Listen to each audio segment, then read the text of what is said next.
What up, fight world? It's your boy Ego, and I'm back with some more boxing. Today is Monday, which means Boxingego Monday Mail Day. Make sure you guys hit the like and subscribe button. Stay tuned for all the latest boxing. Now, let's get into it, get into some questions. I got a lot of views, 8,000 views on this particular question submission video. So shout out to everybody. If I didn't get to your question this week, try again next week. I just pick randomly questions that I think would be of interest, and let's get it in. So I put a thumb up by the questions I'll answer. First question is from Jesus Duran. Who are the best boxers that started at a late age? Off the top of my head, one of my favorites, Maravilla, Sergio Martinez. He was a bicyclist. I think he played some soccer in Argentina as well. And he started boxing late, age 20, 21. Another person who's pretty good. I don't know what you mean by best boxers. I don't know if you mean like best technique or how far they can go. So that's one person. But another person that kind of comes to mind is Deontay Wilder. A lot of people give him criticism, but you got to give him credit for he's a current champion in the heavyweight division. He got a bronze medal, and he's also someone who started boxing late. You guys may think that's easy, something easy to accomplish, but making it to the Olympics in general is not easy. You know what I mean? So someone who started boxing late, his daughter was sick with spina bifida, things like that, and he made it all the way as far as he's made it, the Olympics, and now being a current champion, and a champion that looks like one person that's going to be hard to beat. So those are two names that come up off the top of my head, people that started boxing late. I know there's some more. There's some more guys. I just can't think off the top of my head. Next question. Nus Pro. Do you think Triple G is a fraud? Now, I don't know if that's a setup, loaded question. I can't say he's a fraud. I don't know what you mean by fraud, but I think he's a good fighter. I think Triple G is a good fighter. I think he has a lot left to prove. A lot of people want to see how's he going to look. I mean, the biggest thing I have with Triple G is clearly resume. I know he's good, but as he's being praised by HBO and ESPN and top 25 in the last 25, I don't believe that, because seeing is believing, and he doesn't have anyone on his resume that would indicate that that is the truth as of right now. And you could say whatever BS you want. Oh, people avoided him. That's cool, but he's not the first fighter in history to be avoided, period. And at age 34, I still have questions. When it comes to known Hall of Famers, known elite level people, you guys tell me, this is a question, you guys tell me, name one known, I'm talking about Manny Pacquiao, Floyd Mayweather, Miguel Cotto, Oscar De La Hoya, Shane Mosley, guys like that, Sugar Ray Leonard. Name anybody in that group, Felix Trinidad, Roy Jones, that was 34 years old and people still had questions about how good they were. You know what I mean? That's usually the tail end of their career for a lot of guys, unless you're like a Mayweather, Bernard Hopkins, Sergio Martinez, Juan Manuel Marquez, guys like that who have a technical ability to last longer than 35. You know what I'm saying? But in general, 34, that's getting up there in age to not have had a super significant win. Like Kell Brook, very skilled, but he jumped up 2 weight classes. So, I mean, most people expected that. I mean, and I told people it was a lose-lose situation. And before that, he fought a bunch of guys. Name someone he's fought who is naturally his size, had been campaigning at middleweight, was undefeated with an impressive resume. Something like that. Or even a decent resume. Like, let's say Mayweather when he fought Canelo. Canelo was 23, so more than 13 years younger than Floyd. Or 10 years younger. More than 10 years younger or whatever, right? He was undefeated. He was a champion. He was considered stronger and bigger and a good combination puncher who beat up on a lot of smaller guys like Josecito, like guys who weren't bigger than him. He was tearing them up, like Shane Mosley, Josecito Lopez, stuff like that, right? And Floyd completely dominated and outclassed him, made him look like a schoolboy, right? Like I don't know, like he just turned pro or something. It was embarrassing. Canelo's punching in the ropes and he just couldn't get it going, right? I haven't seen that from Golovkin. I haven't seen that type of win. He looked good versus David Lemieux, but the whole Mexican style, that whole notion is not true. Because if you had all these opponents, Daniel Gill, Matthew Macklin, this was the name opponent that was a champion who would have made for a hell of a Hagler-Hearns type of, if you wanted to have a war. But Triple G fought that fight smart, and I can't be mad at him for fighting smart. However, that's not as advertised. That's not what you said it would be. That's not what HBO said it was going to be. You know what I mean? So it was a fight dominated by a jab. So, I mean, it is what it is. But I still got to see more from Triple G. Canelo, all these guys have a better resume. You can say, oh, Canelo, he ducked and he vacated like a bitch. And you can say whatever you want.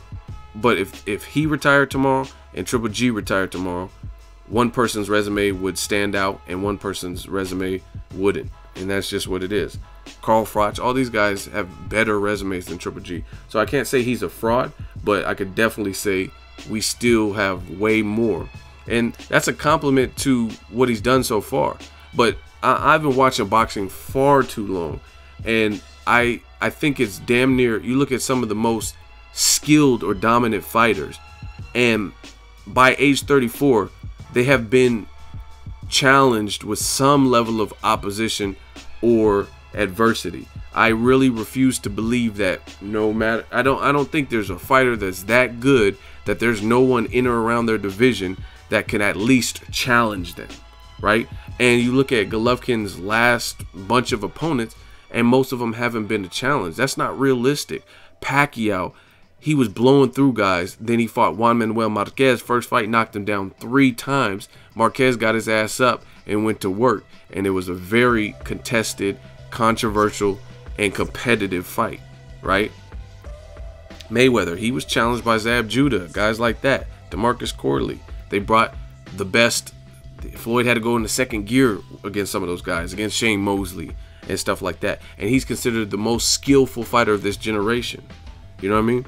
It's just not a walkover like opponent. So to me, that shows the selection process and the caliber of fighters that Triple G has really been fighting. Because the first time you step up with someone who's considered to have very good skills in a smaller package, which is Kell Brook, people say you got exposed. Whether you want to agree with it or not, the fact that people are talking about it means there was something exposed. The fact that everyone's calling him out that didn't look like they even wanted a Triple G fight, that has to show you something, because they weren't doing this after Curtis Stevens, after Dominique Wade, after Daniel Gill. They didn't do it after these fights because he looked dominant enough where he still looked like a superior threat. But after Kell Brook, a welterweight, jumped up 2 weight classes and he had some success, people thought he was going to blow through Kell Brook. And you can say, oh, it's just because Kell Brook's so good. But again, you look at any upper echelon person who's considered in prime, who's on a 23 knockout tear streak or whatever, there's nobody like Shane Mosley when he was at lightweight. Same thing, knockout artist. Name somebody who could have jumped up 2 weight classes from 122 or 126 and had any success against Shane Mosley at lightweight. You guys name a person who you think could have jumped up from 122 or 126, jumped up 2 full divisions and beat Shane Mosley at that time, right? You look at Oscar De La Hoya at 47. Name someone who could have jumped up from lightweight who would be competitive. You know what I mean? Shane Mosley. But again, he was a knockout artist down there, and that was still a fun fight and a competitive fight, right? So I can't say Triple G's a fraud. I think he's a good fighter, but we're never going to know how good he is until he faces other guys who are considered at a certain level, who have certain stylistic things that could offset what he does well. If you move in the ring with him too much, he's very good at that style.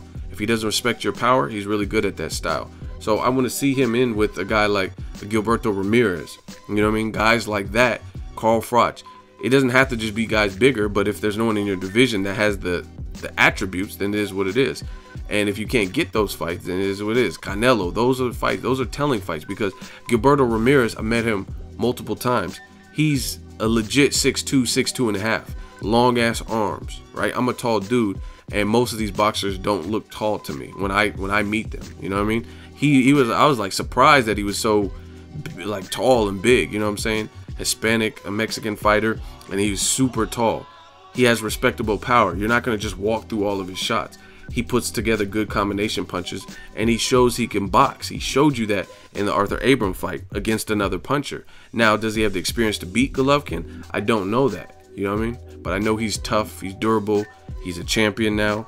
Things like that would show me something. Someone who has a strong, snappy punch, who's taller than Golovkin, who is not going to just quiver and shaking their boots in the first sign of danger. They're going to just fold, you know what I mean? Those are the telling fights. Same thing with Carl Froch. He's been there, got hurt by George Groves, came back, stopped him twice. You know what I'm saying? So I can't say Triple G's a fraud. He's a good fighter, but I can't say he's greatness until I see him in there with someone else who's his contemporary. Like Andre Ward Kovalev, most meaningful fight of this year. That really gauges where both fighters are at, you know what I mean? And we can really say, man, this guy is good. Kovalev just beat Ward. Nobody can beat him, and Kovalev did it. Ward just outclassed the shit out of Kovalev when he's been knocking people out. And you know what I mean?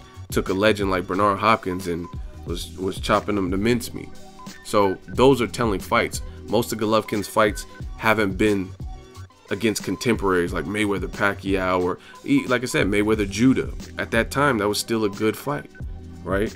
And there was things that Judah did well at the time that could offset what Mayweather did well. Southpaw, fast, athletic, quick. You know what I mean? That's what I got to see from Golovkin. And that's just as real as possible. You guys could say, and that's what a lot of people do nowadays. This new generation of boxing fans act like pusses. Like you say any criticism against someone they like, you're racist. That's it. It can't just be like I'm a boxing fan and I don't believe until I see it. It can't be something like that. It can't be my honest opinion. When you have an opinion nowadays, they act like it's like, oh, you just hate this guy. You have something, you hate people from Kazakhstan. Like what the hell are y'all talking about? You know what I'm saying? That just sounds retarded to me. I don't have nothing to do with that. It has something to do with what he's done in the ring, who he's beat. Like I said, name someone Golovkin has beat that was undefeated, and then you name those people and look at what they're up against. Dominic Wade was a recent person he fought was undefeated. It was a mandatory, but he's undefeated. Who had he beat? He had a split decision with the 40-year-old Sam Solomon off of a knee injury, and he had been out for a year. And Sam Solomon has like double-digit losses, right? And Dominic Wade had a split decision. Name 3 people on Dominic Wade's resume that you really rate. You know what I mean? Especially when he fought them. I'll wait. Same thing with Kell Brook. Kell Brook had one really significant name at welterweight, which was Sean Porter.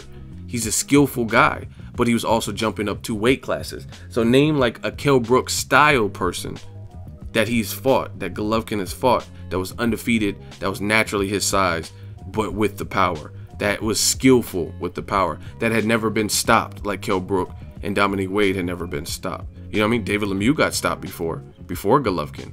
Gabe Rosado had been stopped by Angulo. Curtis Stevens had already gotten stopped, I think, by Brinkley. You know what I'm saying? All these guys have been stopped and stuff like that.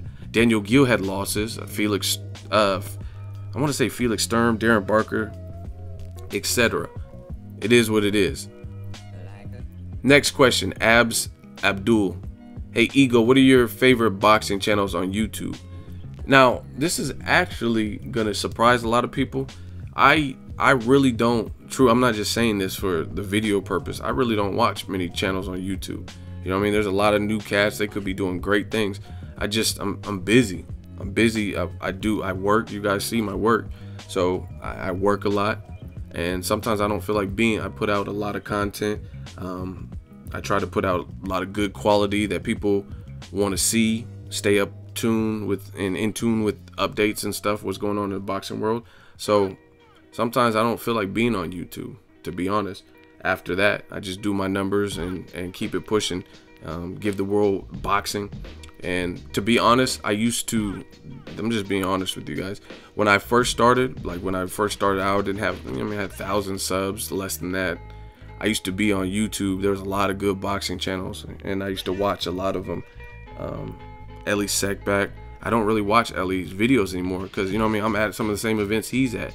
And You know what I mean? I have my own sources. I have my own workload. I have, you know what I'm saying? So that's just 100. But Ellie's my dude. You know what I mean? I see him at the fights, and he needs the Wi-Fi password. Ask him. You know what I'm saying?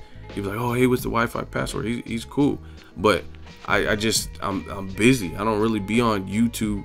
And sometimes when I am on YouTube, it's not for boxing. I'm looking at do-it-yourself videos on certain things, or if there's a piece of gear I want to get, like camera equipment, I'm looking at the unboxing and stuff like that. I don't really be on YouTube for boxing channels anymore. I used to when I first started, but that's the honest truth. Next question is from Eric Shipman. With HBO budget cuts going on, do you think Arum will be more considering of working with Showtime Haymon? Yes. And what cross promotional fight would you like to see? Thanks for keeping the boxing community honest and dropping knowledge. # new media. No problem. You guys already know what it is, new media. I think, Al Haymon, he's a force right now, and you would be foolish to be so prideful that you would be willing to let your business that Top Rank's been in existence for I don't know how many years, but it's been a while. Golden Boy's been around since probably early 2000s. So to me, if a guy got the power and he has such a vast stable, and HBO looks like they may even be getting out of the boxing business with how much of a hit their programming has taken this year, you'd be a fool not to try to work with him, because for me, like, put it this way, I don't see this happening, but hypothetically, let's say my channel was gonna go under unless I worked with another YouTube channel, but foolish pride is not gonna keep me from not working with that channel if it's gonna cost, like, either I go under or potentially go under or not make as much money, or I work with this channel. I would have to put the pride aside and work with that channel. So I think that's kind of what it is. I think the pay-per-view model is slowly but surely starting to go away, especially with HBO. What they did, HBO really fucked the game up, because they put on way too many pay-per-views this particular year. And like, I have to be honest with you, I didn't buy them. Like, I'm gonna try to go to the Pacquiao Vargas fight, so I won't be buying that. I went to the Crawford Postal fight, so I didn't have to pay for that. The Canelo Liam Smith fight, I didn't pay for that. I'm just being real with you guys. And the War Kovalev, I'm gonna try to get to that fight, but I would pay for that because I think that's worthy. Canelo Khan, I didn't pay for that one. You know what I'm saying? Went out to Vegas. So I don't know. It's just, there's too many. You can't. That's like forcing it down the consumer's throats. Like, hey, you pay for these fighters' salaries and you pay for this event. I'm not. You know what I mean? It's getting egregious. So to answer your question, I think Arum is considering it more, because Dante's Boxing Nation has a video on his channel. He interviewed Bob Arum, and he said, would you be willing to work with Al Haymon in the PBC? Bob Arum said nope, and walked away. And now you see him doing interviews. So as far as the second part of your question, cross promotional fights, there's a ton. Top Rank does have some good fighters. I can't really think of as many with Golden Boy, because their stable's not that vast, right? It's just not. But there's a couple Golden Boy, maybe like David Lemieux and Danny Jacobs or something like that. But most of them, the cross promotional ones I could think of, would be with Arum and Haymon. I think they have the biggest stables. Obviously, Al Haymon has the biggest stable, and then I think Bob Arum would be next to him, and then Golden Boy, and then all the other Banner Boxing and Gary Shaw and like smaller promotional companies. But Rock Nation might even have more big stars than Golden Boy right now. You know what I mean? Not necessarily. Golden Boy has a big star in Canelo, but then that's about it. Then it's David Lemieux, then it's some other guys who are lesser known. You know what I mean? Rock Nation has Miguel Cotto, they have Andre Ward, they have Guillermo Rigondeaux. They may get like a Luis King Kong Ortiz, who left Golden Boy, right? So they got some pretty good star power on the Rock Nation side. But cross promotional fights I want to see, there's a ton.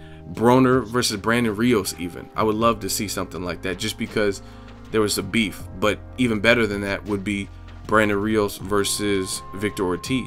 You know what I mean? Brandon Rios being with Top Rank, Victor Ortiz being on the Haymon side. Bad blood type of fight. That'd be like Oscar. It'd be a little bit past it, but it would still be like a baby Oscar Oscar De La Hoya versus Fernando Feroz Vargas. You know what I mean? It'd be something like that. Good build up. There's a ton I can't think of off the top of my head, but Tim Bradley, Amir Khan, that's a great fight. Tim Bradley versus Keith Thurman, Errol Spence Jr., Sean Porter. Those are all good fights. Hell, I would even like Bradley versus Broner. You know what I mean? Bradley versus Danny Garcia. You know what I mean? Danny Garcia, Juan Manuel Marquez. I think he's with Top Rank.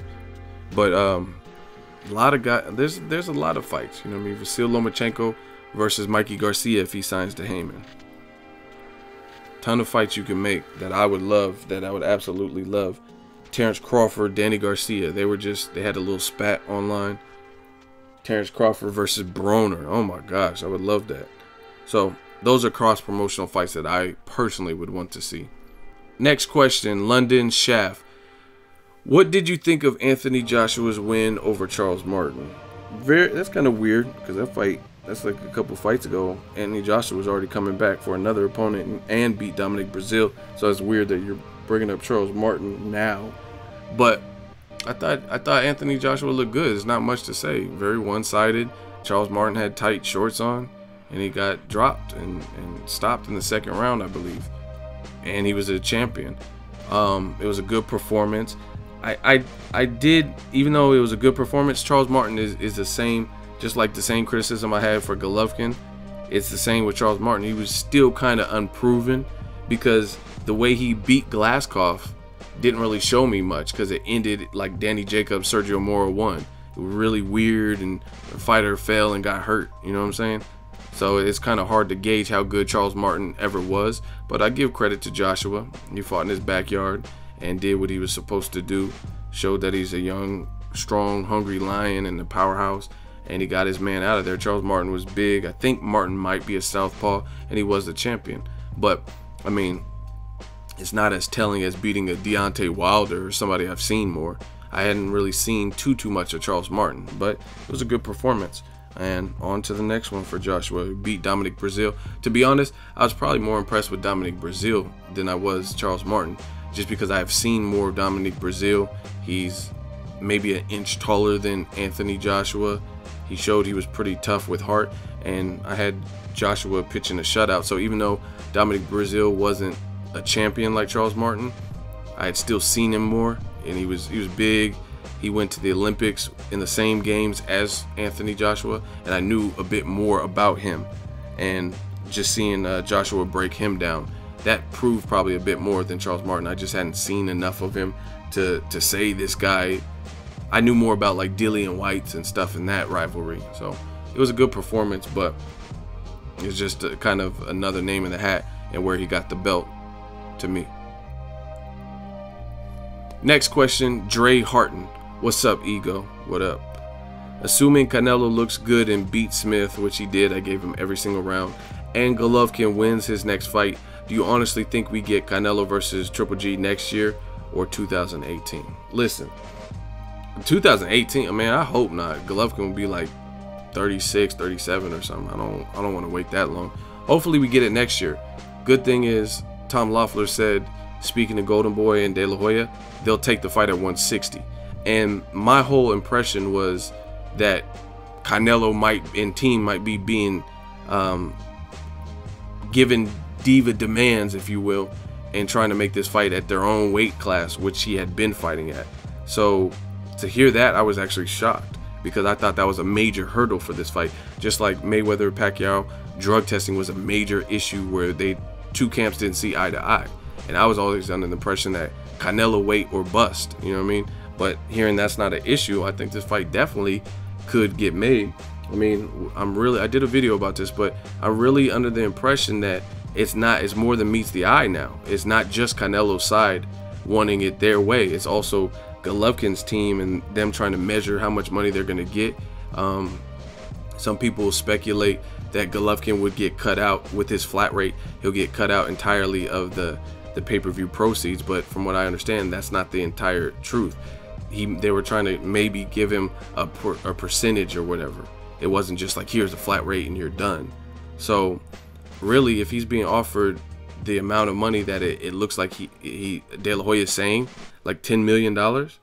I mean, that's a good paycheck. Canelo's clearly the A side. You know what I mean? But it's a lot of jockeying for position. Teams don't want to concede. They don't want to give in to your demands. But like The Rock says, know your role. You got to know your role. Canelo's the A side.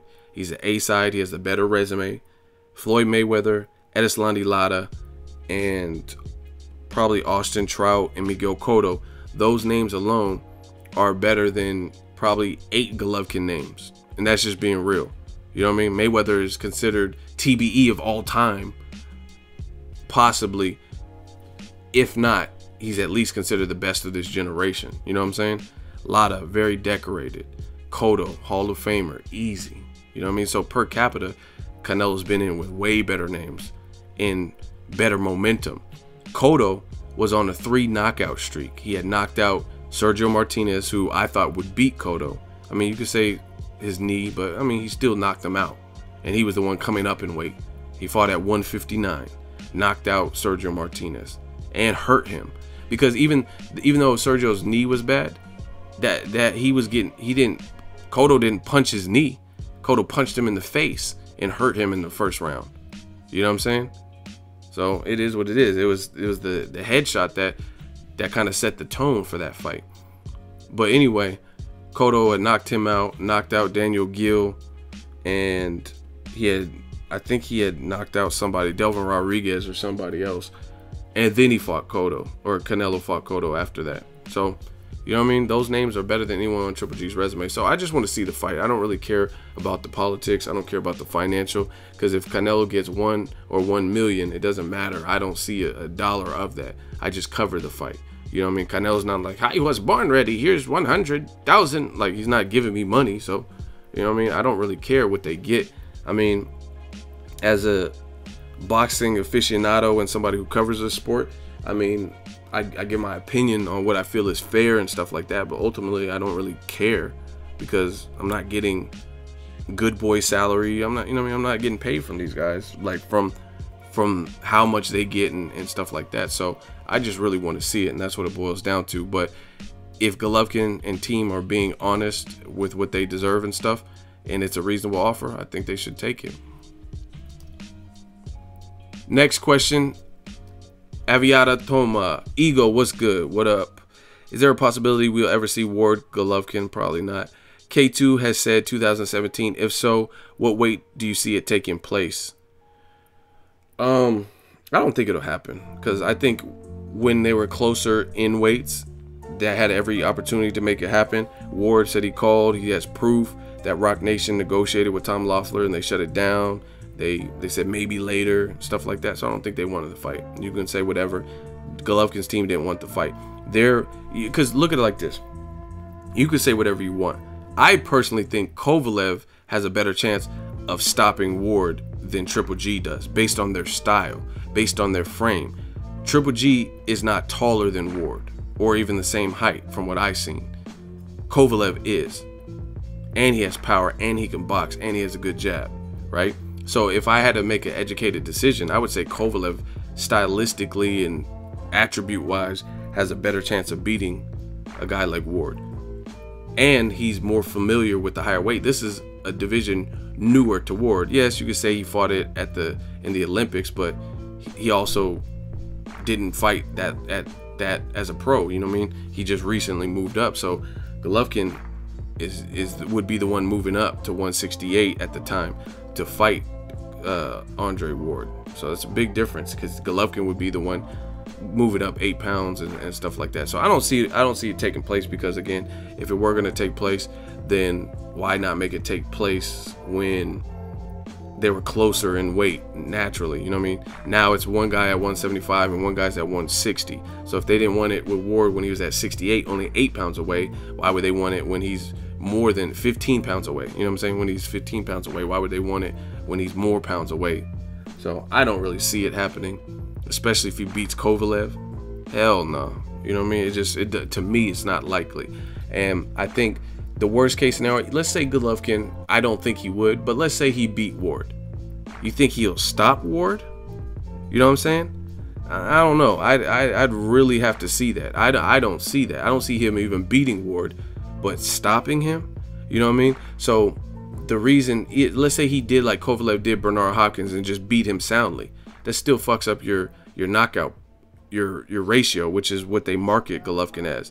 Mexican style. Yeah, no, hey, no, Mexican style, like Chavez. Like, you know what I mean? That's what they're marketing him as. Like, oh, look at this, 22 knockouts in a row, 23, 24. So if you fight Ward and lose and or go the distance with him and win split decision, majority decision, anything, you can't say, oh, he has 25 consecutive knockouts.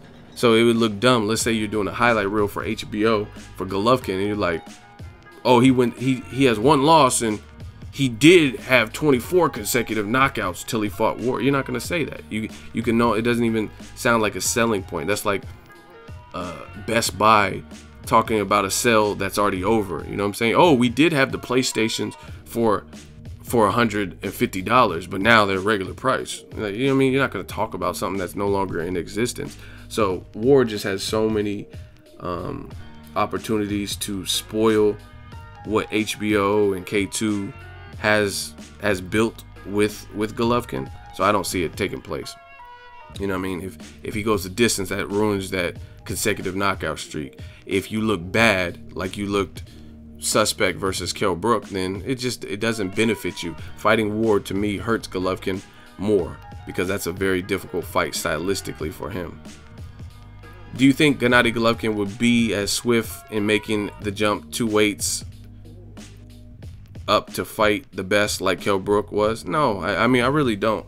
I mean, but again, this all stems, you have to pardon, it's not coming from a place of hate. It's coming from a place of, I haven't even seen him fight high caliber, skillful guys with proven resumes at 160. So to see him move all the way up to 175 and think he's dominant, it's just hard. Like, I don't, power is so different, and I've seen Golovkin rely on power, and that's something he banks on so far.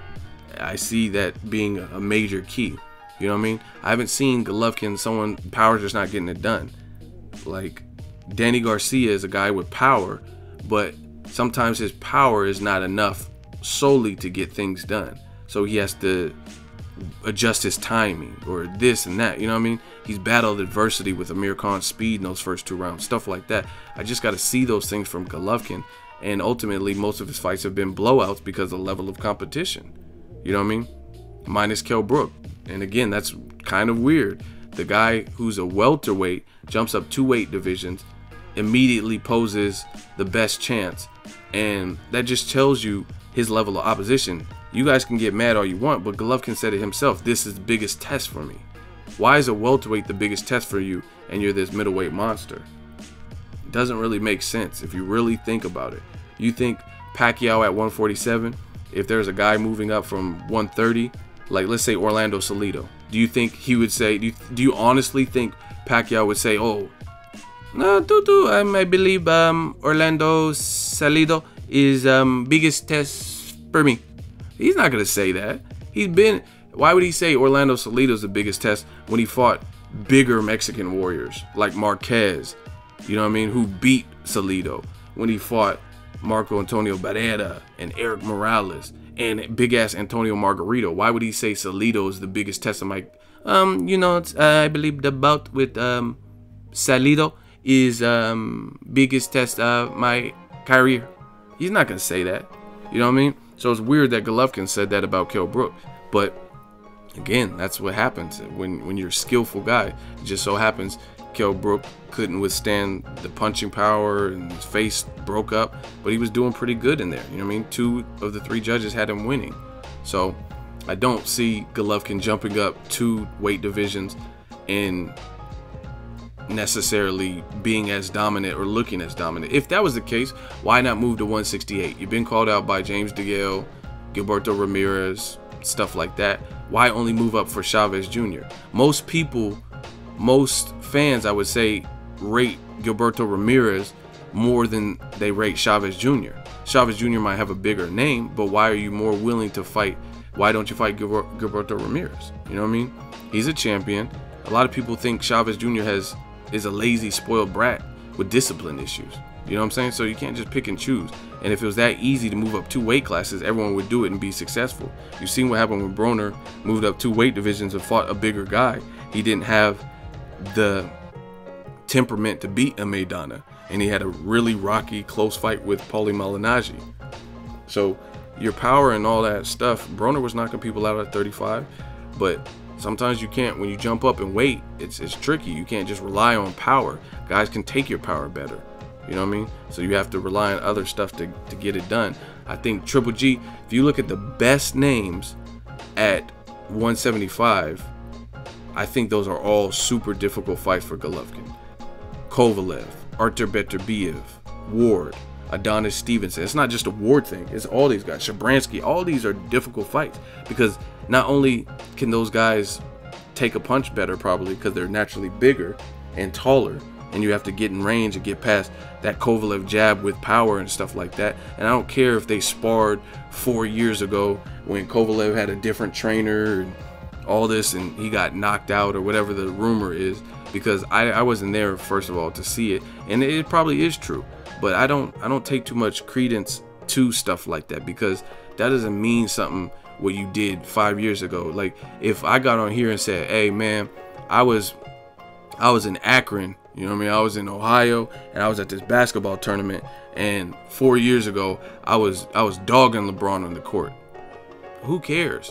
You know what I'm saying? That was just a random street game. He might have been off of the finals or something, and he was just playing a pickup game or some shit, and I just had my way with them.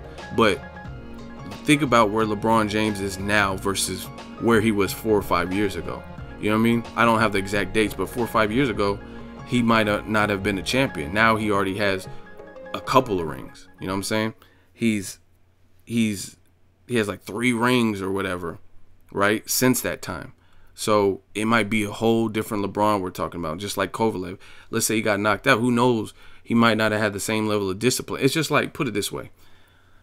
The Maidana that fought Devin Alexander looked like trash. He looked shitty. He didn't look good. That was his first fight at welterweight, right? That same Maidana partnered with Robert Garcia, improved his stamina, improved his eating, his discipline, rededicated himself, got a better jab when he got a better corner or switched his corner. And that Maidana gave Floyd a very tough fight. Now, is there anyone out here who thinks that Devin Alexander is greater or a more skilled talent than Floyd Mayweather, right? Or even Broner, you know what I'm saying? And Maidana thrashed Broner and gave Floyd a run for his money in a very tough fight. But that same Maidana lost to Khan.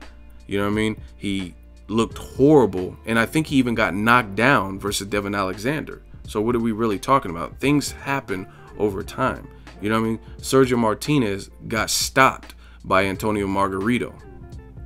But that same Sergio Martinez went on to dog Kelly Pavlik and Matthew Macklin and knock out Paul Williams in what happens to be one of the greatest single punch knockout left hands or whatever in boxing history. You know what I mean? It's just a great knockout, highlight reel knockout.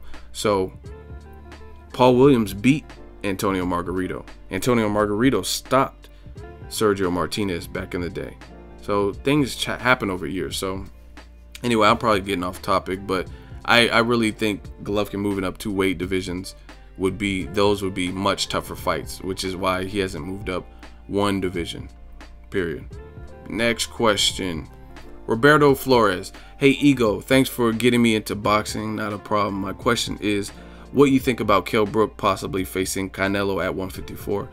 I personally want to see Canelo move up because the Kell Brook fight's good, but Kell Brook needs to, first of all, after getting stopped in first loss and stuff, he needs to take it easy. Work your way back up the ladder. Don't just immediately go in for the big paydays and Canelo fights, because if you get knocked out by Canelo too, which I don't know, I mean, it's certainly a possibility. Canelo's a good fighter. Then where do you go from there? So I think Kell Brook needs to chill. He tried to dare to be great, came up short. Build yourself back up. You know what I mean? It don't make sense just for a payday to just keep selling out your record and not building yourself back up. You know what I mean? Pacquiao fought Brandon Rios off of a loss after he got knocked out. You know what I mean? Now, Kell Brook didn't get knocked out the same fashion, but he got stopped and he got an injury sustained in that fight. So although it's a good fight, Canelo and Kell Brook, it'd be an interesting fight and stuff like that. I'm more concerned with, see, at this point, Canelo has a ton of experience. I want to see him fight ready-made 154 pounders. Jamal Charlo, Julian Williams, Demetrius Andrade.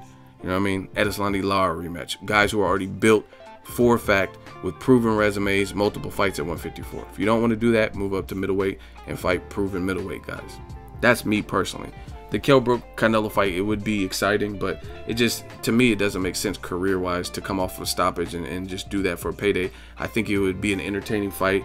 It'd be good for ratings and that type of stuff, but I think Kell Brook should slow it down after being stopped by a much bigger Golovkin and a powerful guy. You know what I mean? He needs to build himself back up. Now, I think a better idea would have been if he moved from 147 to 154 without facing Golovkin and immediately fought Canelo, then I would probably say something different, because that would be moving up one division, and then the winner of that fight Golovkin. That would have been perfect. If Kell Brook said, hey, 47 is too hard, I'm moving to 54, and then fought Canelo straight away instead of Liam Smith, and then the winner of that fight faced Golovkin, that makes more sense. I could rock with that. Next question is from Crossroad King. Hey, Ego, if a fight between Canelo and Ggg does happen, do you think they'll fight at 160 or 155 since Canelo vacated the 160 belt? Tom Loeffler, Golovkin's manager, I said it earlier in the video, he said they agreed to fight him at 160. So the catch weight, Canelo weight, is no longer an issue, to my understanding. So that's a great thing. So we don't have to worry about that. They agreed on 160. Unless someone tries to back out of it. But as of right now, that's what the case is. And do you think it's time to get rid of some of these belts? Yes. Too many belts in boxing. Alphabet belt, I'm not a fan of. You know what I mean? You got Danny Jacobs, who's a regular champion. And then you got Golovkin, who's the super champ. You know what I mean? It's too much. I think the same thing at heavyweight. Luis King Kong Ortiz is the interim champion. And then you got the super champ. It's just too confusing. Too much. It's just like, be one champion for that belt. So fighters can't use this champion BS to justify Canelo versus unknown and unproven fighter. Well, see, the thing, that's a little different. Liam Smith actually had the regular WBO belt. So it's okay to have the different sanctioning, the IBF, WBO, WBC. I'm okay with that. But I don't like the little sub belts. Like, you know what I mean? The WBA regular, WBA interim, WBA super. You know what I mean? Keith Thurman had a whatever belt he has. Ooh, what does he have? I think he had the WBO or yeah, I think he has the WBO belt, and he was like the interim champion. Then they had a regular champion, and then Pacquiao was that's too much. You know what I mean? So that's my biggest thing, is one sanctioning body, one entity having multiple belts in that division. That just, to me, doesn't really make that much sense. Next question. JC Cortez. What's up, Ego? What up? My question is, what are your thoughts on Oscar Valdez, and who do you think he should fight next? Much love from Houston, Texas. Keep up the great work, Ego. I've been a fan of Oscar Valdez for a while. He's the only Mexican American to go to the back-to-back Olympic Games, to compete in them, and that's in history. He's very skilled. He's entertaining, knockout. He follows me on Instagram. I follow him. Seems very disciplined. Got to see his last fight live. So I like this. I like what Top Rank's doing with him. I think he's going to have a fight in Arizona or something next. And I don't really care. I mean, I have to look at the picture to see exactly who he could fight, because I can't think of off the top of my head. He's a champion now. I like him. I think he just needs to keep doing what he's doing and working hard, playing with his alligators. If you follow his Instagram, you'll know he has actual alligator, like a alligator pet or whatever. So I like him. I've seen his last fight. The guy he fought, I didn't know much about him. I think he was from Argentina. He was a known puncher, and he dogged him. He didn't even want no more. So I like how he puts his punches together. I think he could be a good face of boxing in the years to come if they keep building him right and he stays on track. Next question, Dion Atwell. What's your thoughts on Anthony Yarde, light heavyweight? I thought he was at cruiserweight. I'm not sure. Maybe I don't know. You guys let me know. But either way, I did see his fight. I mean, the guy he fought didn't have a good record, but I mean, it's his first fight in the States, and he got a first-round knockout. So, I mean, I'm checking for him. He's diesel. He's always in shape.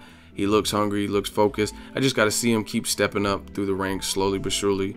Better competition, bettering his competition. But the cruiserweight division, I think, is where he fights, and that's a awesome division right now. You know what I mean? You have Usyk and Huck, and it's boiling over. It's getting some names. You know what I mean? Tony Bellew. There's some good names there that weren't there a couple years ago. It was a dead division for a while. You know what I mean?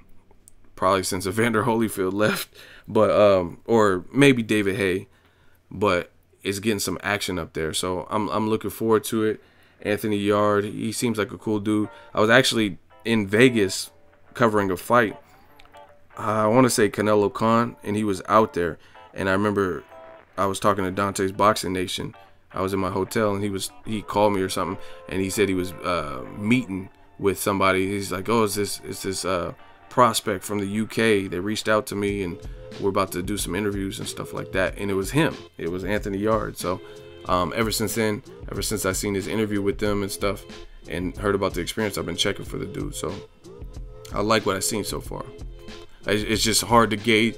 You'll notice similarities. You know what I mean? When I'm saying this stuff about Golovkin, I say the same thing about everybody. It's hard to gauge until you start stepping up your competition. It's hard to know exactly where somebody's at. You know what I mean? There's no one above the law when it comes to that. So I like what I've seen so far. Just got to see more of it, and against better names and him moving up the ladder. It's a little bit different with Golovkin because he's 34. I don't know Anthony Yarde's age, but I'm pretty sure it's not 34. And Golovkin's a silver medalist with 350 plus amateur fights. So I mean, I think Golovkin he needs to step it up. You know what I mean? Yarde has some time though. Next question is from Naima Itzham. Hey Ego, some people say that Brook corner stopped the fight prematurely, but I think it was a good stoppage. And to be honest, I believe Kell was on the verge of hitting the canvas if it had gone 30 more seconds. What's your take on this?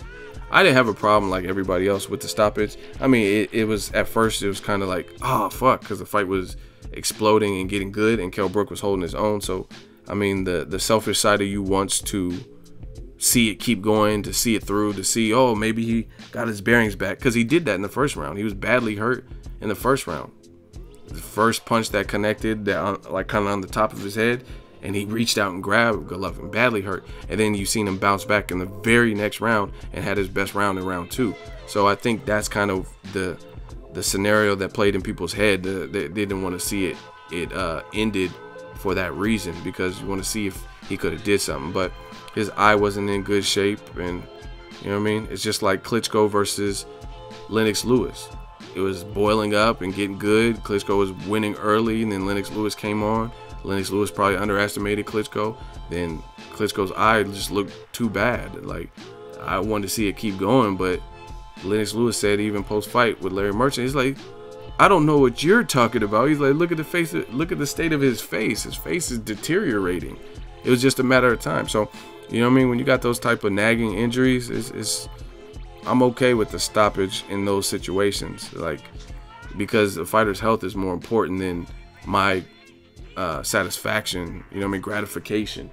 You know, I'd rather see Kell Brook bounce back and, you know what I mean, give other good fights than be confined to a wheelchair, or Nick Blackwell situation where you can't fight anymore. Pritchard Colon and Magomed Abdusalamov, all these recent guys who are like vegetables or crippled, and you know what I mean, it's not worth all that.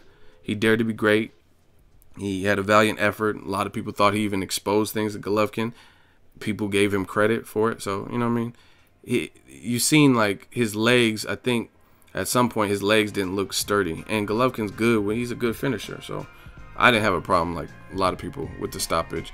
I mean, if I did, I don't know.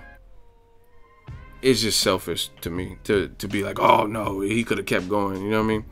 What if? That's just like, what if Amir Khan didn't get blasted in the 3rd round by Danny Garcia? You know what I mean? What if Pacquiao didn't get so aggressive and then Marquez never knocked him? You know what I mean?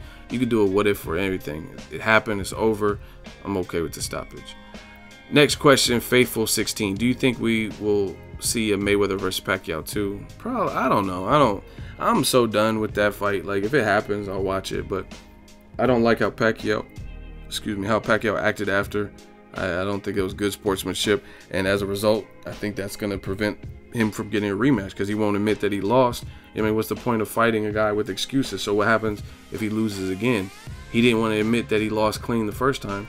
Oh, watch it in slow motion. You know what I'm saying? So I don't think it'll happen.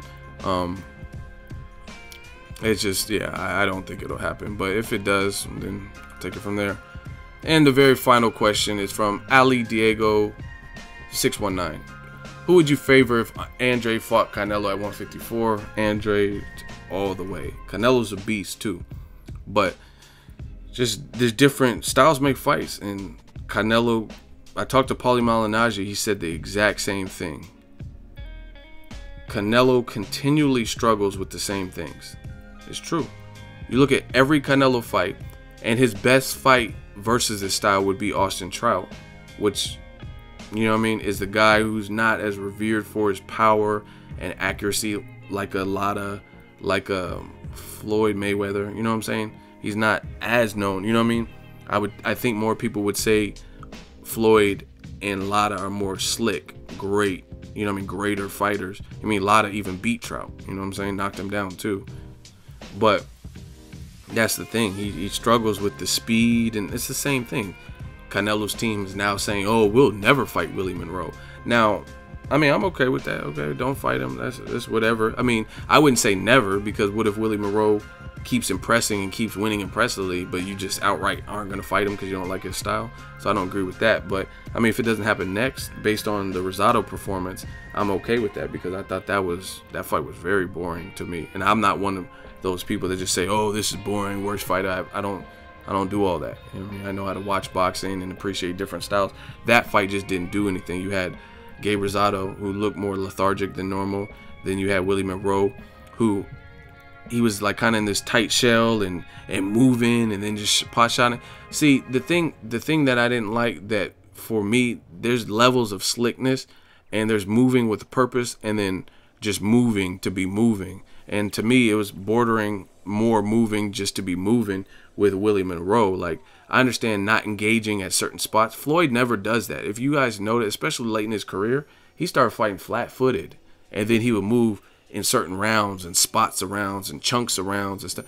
But he doesn't move like that. Like, you don't have to take up the whole real estate for 12 rounds. That's just, you don't have to. That's like almost a waste of energy. If you're young, you could probably do it because you're in shape and stuff. Willie Monroe, he's always in shape, you know what I mean? So he has the stamina to do it, but I thought he unnecessarily moved in that particular fight to the point where he could have sat down on some of his punches and had more of an impressive showcase win. This was for all the marbles in the Canelo fight. Gabe Rosado wasn't really see, this is another thing how I break it down. Gabe Rosado didn't really do anything that warranted Willie Monroe to give him that much respect. For example, you look at Canelo versus Lara. Lara easily winning those early rounds, but Canelo, probably learning from the Floyd fight and how he was getting outboxed in that fight, Canelo said, you know what, I gotta go for broke.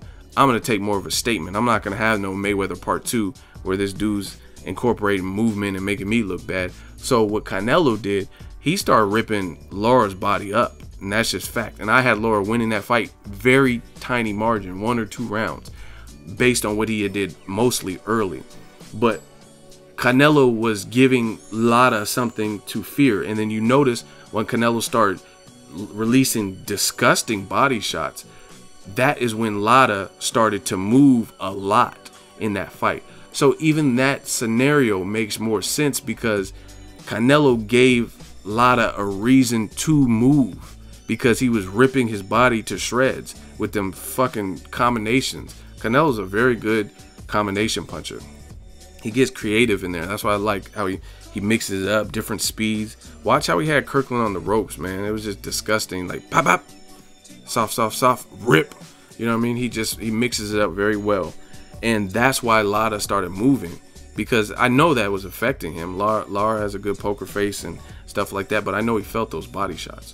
That's why he started being more evasive. You know what I mean? So in essence, what I'm saying is Canelo made Lara change his game plan. But in the Rosado-Monroe fight, Rosado never really had any success in that fight. You know what I mean? I think round 6 was maybe his best round, but he wasn't doing anything that really warranted Monroe to respect him that much and move that much. It wasn't like a Golovkin part 2. You know what I mean? Golovkin has an immense amount of power, and you know, that's funny to me now that I'm saying this. I just thought about that. Do you realize that Rosado probably moved, or excuse me, that Willie Monroe probably moved less in the Golovkin fight than he did in the Rosado fight? That doesn't even really make sense. Golovkin is this menacing, crushing puncher. You know what I'm saying? And you sat and traded with him more than you did with Rosado. So stuff like that can't really be explained. Maybe because the Golovkin lost, you're trying not to face punchers. And I don't know if Gabe Rosado at 60 is that puncher like that. You know what I'm saying? So it's just weird that Willie Monroe was moving so much, especially this is your audition tape for a December fight with Canelo. I wasn't super impressed, right?